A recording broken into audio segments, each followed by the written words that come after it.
For example, like I'm sprinting with a water ball and I just press it away from me and sprinting at high velocities. Well, okay, think about a wide receiver going across the middle, right? Think about someone receiving a pass, or dribbling. They disassociate their ribs and hips while in locomotion because that's sport. No one's really broke that down and trained that. They just go, that's in sport. And so a lot of my running progressions involve holding like a really lightweight, like 2.5 kilos, like 5 pounds plate. And we'll have some disassociation of the ribs while they're running forward. So in other words, their upper body looks like they're running sideways, but their lower body is running straight. I love that because it seems like some dudes just have that figured out, but now you can kind of actually train it a bit. You can train it. And what's interesting is when you take it away and then have them sprint without anything, they're faster. Honestly, because their body, it's like a hyper stimulus of self-organization. So it's almost like you go beyond what they're capable of at super high speeds because of a joint. Like, God, that's a lot. I got to really torque to be able. Now that you're saying this, I'm kind of thinking like you could even do it with, like, if you're just starting for the first time ever, you can just do it without weight at first. Oh, absolutely. Just turning your arms to the side and running straight would be really hard. It'd be really hard. I haven't done it in a long time. So I call it prisoner style. So basically you put your hands behind your head, right? And then rotate your torso and just do marches, just high knee marches, right? And then do skips. And then if you're comfortable with that, do sprints. Man, we're going to look really weird going down the street. Absolutely. But all right, let's go back to individuals that still frame and make claims. If you still frame someone throwing a pass, what are they doing? They're disassociating their ribs and hips in real time. And so I think that's a quality you probably need to train. And so now you add something even more advanced. Let's say a water ball. So instead of a water bag, it's a water ball. All right, now run with that. Well, the perturbations, so that's basically the vibrations that are happening. Oh, yeah.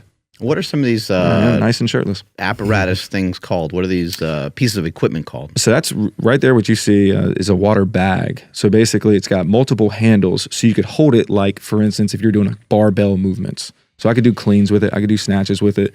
But you see I got the wide angles here, and then I'm going into outside of my body, which that looks like a between the legs dribble if you stop, right?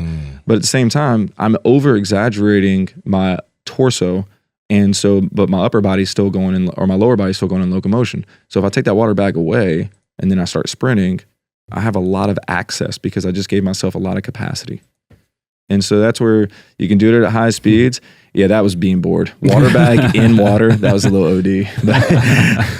But yeah, there's all sorts of things. That was when we were in the bubble. Okay. That was a lot of fun, actually. Weirdly, it was like adult summer camp. It was pretty cool. It was pretty cool, except for the first week of meals. It was can you explain some of this to us? You were in like a bubble, like during pandemic time, right? I think so. The NBA stepped up in a huge way. The UFC did something similar. They went to like a Fighter Island country or something, right? And they made Fighter Island type thing, right? How dope is that? Yeah, that's great. Yeah, good job, Dana White. But the NBA, they buckled down. They're like, nah, we're going to make this season happen. I thought that was pretty dope. Like they're just going to figure this thing out, and so.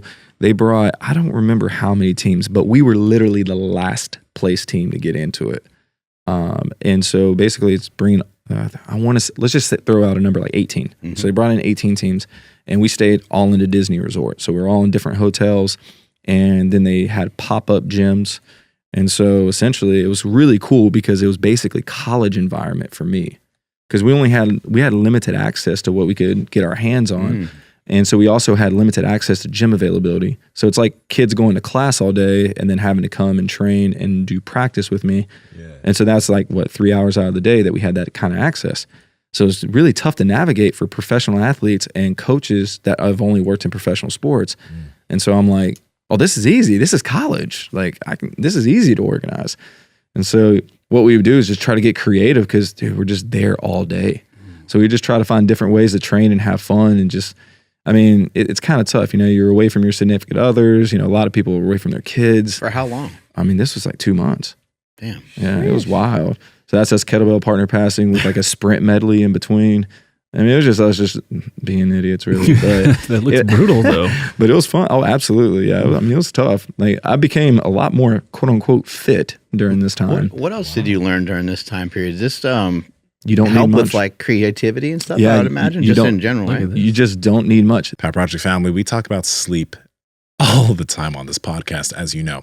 That's why we've partnered with 8 Sleep Mattresses. And the amazing thing about 8 Sleep Mattresses, and one of the reasons why they are nicknamed the Tesla of beds, is because of the technology behind the Pod Pro cover. Not only does it literally change its temperature through the night, first off, it can go from 55 degrees all the way to 110, but the temperature changes through the night based off your own body temperature. It also tracks your heart rate variability, your tossing and turning, your partner's tossing and turning, and based off of that, in consecutive nights, it will literally change the temperature settings so that you get better quality sleep on different nights. It blows my mind at how great these mattresses are. So, Andrew, tell them how to get it, please. Yeah, absolutely. So the other cool thing too is like the app will actually, you track everything through the app, but then it'll send you messages like, hey, do you feel more rested today? Well, that's no surprise because, it gives you all the information. And yeah, it's just really cool, like to be able to track that sort of thing. So that way, you can't get better at something you're not tracking, and it does it for you. So head over to 8sleep.com/power project. That's 8 spelled out. So EIGHT sleep.com/power project, and you will automatically receive $150 off of the Pod Pro cover or the Pod Pro cover and mattress combo.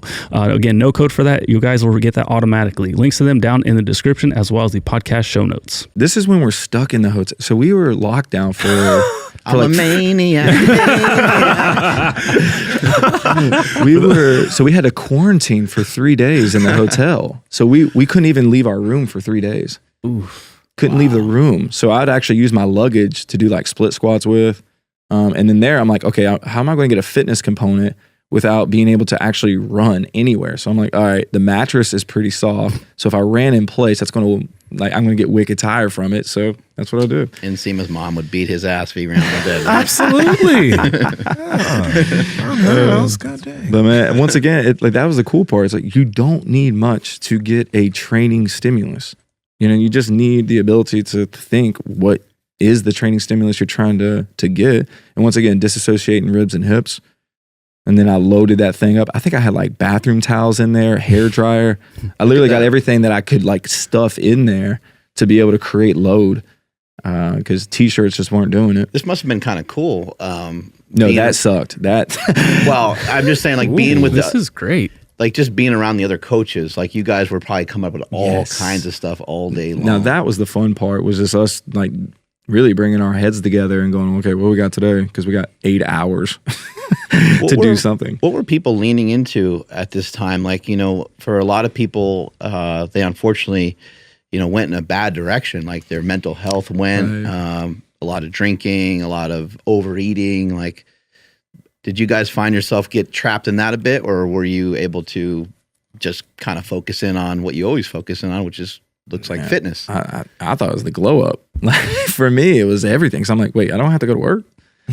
I get paid to lift weights. This is I'm a professional athlete at this point because that's what I was getting paid to do. Now, at the same time, that was also the most challenging aspect, training guys remotely. Wow, like Zooms and phone calls and FaceTimes and that part was pretty difficult.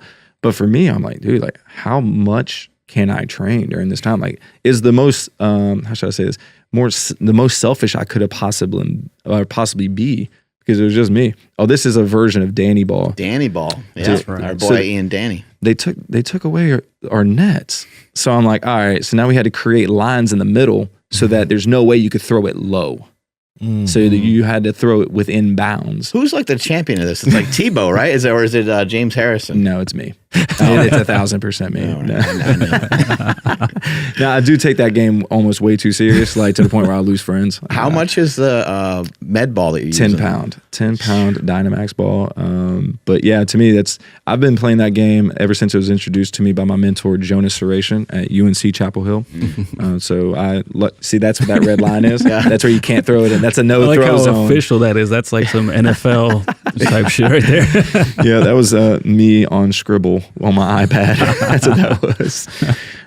But yeah, I mean, we had an absolute blast, man. I mean, it was a lot of fun, but I think the biggest takeaways from it was you don't need much. You just need to have a basic understanding of some physics and maybe some biology. And then from there, it's like, okay, implements. Like, what is around me? What is my surrounding? And how can I create that stress response to hopefully elicit an adaptation.